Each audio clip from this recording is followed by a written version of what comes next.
Hi friends, बाहेर छान पाऊस पडत आहे आणि अशात आपल्याला गरमागरम भजी खायची इच्छा होतेच. तर आज आपण बनवणार आहोत मूगडाळ भजी.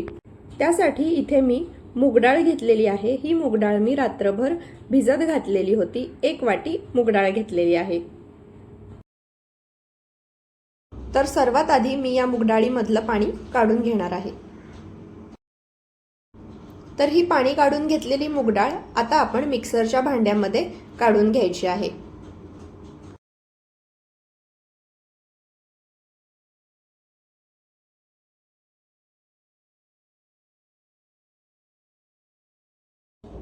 तर आता मी यामध्ये घालणार आहे 4 मिरच्या आणि अर्धा इंच आल्याचा तुकडा. जर तुम्हाला आवडत असेल तर तुम्ही यामध्ये लसूण सुद्धा घालू शकता. लसणाने याला चांगली अशी चव येते. आता याच्यामध्ये मी थोडंसं पाणी घालणार आहे आणि हे मिक्सरला बारीक असं वाटून घेणार आहे.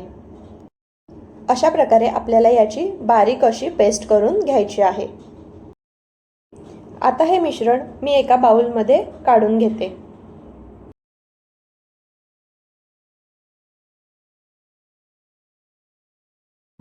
तर सर्वप्रथम आपण या पिठामध्ये घालणार आहोत 1 मध्यम आकाराचा चिरलेला कांदा, त्याचबरोबर बारीक चिरलेली कोथिंबीर,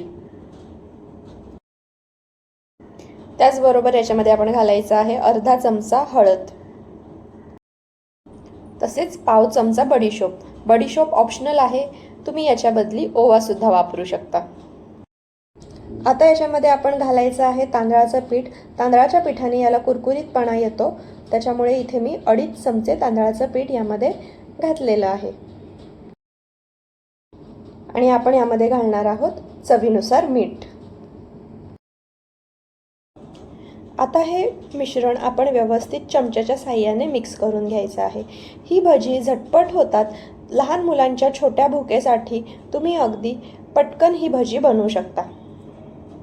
अशा प्रकारे हे पीठ व्यवस्थित मिक्स करून घ्यायचं आहे. इथे मी कढईमध्ये तेल गरम करत ठेवलेलं आहे. तर हे तेल आता गरम झालेलं आहे. आता याच्यामध्ये आपण भजी सोडून घेऊया. चमच्याच्या साहाय्याने आपण छोटी छोटी भजी सोडणार आहोत आणि गॅसची फ्लेम आपल्याला मध्यम ठेवायची आहे. भजीला छान गोल्डन असा रंग येईस्तोवर ही भजी आपण तळून घेणार आहोत.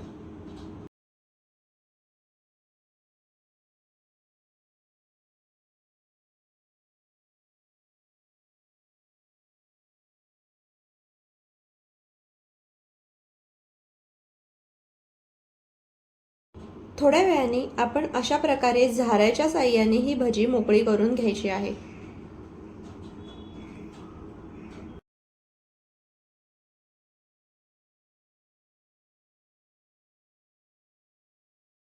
साधारण 3 ते 4 मिनिटात आपल्या भजीचा रंग बदललेला आहे. आता आपण ही भजी बाजूला काढून घेऊया.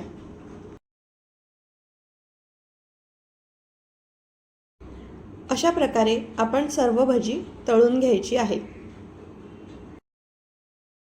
जर तुम्हाला माझा व्हिडिओ आवडला असेल तर माझ्या चॅनलला नक्की सबस्क्राईब करा आणि व्हिडिओला लाईक करा.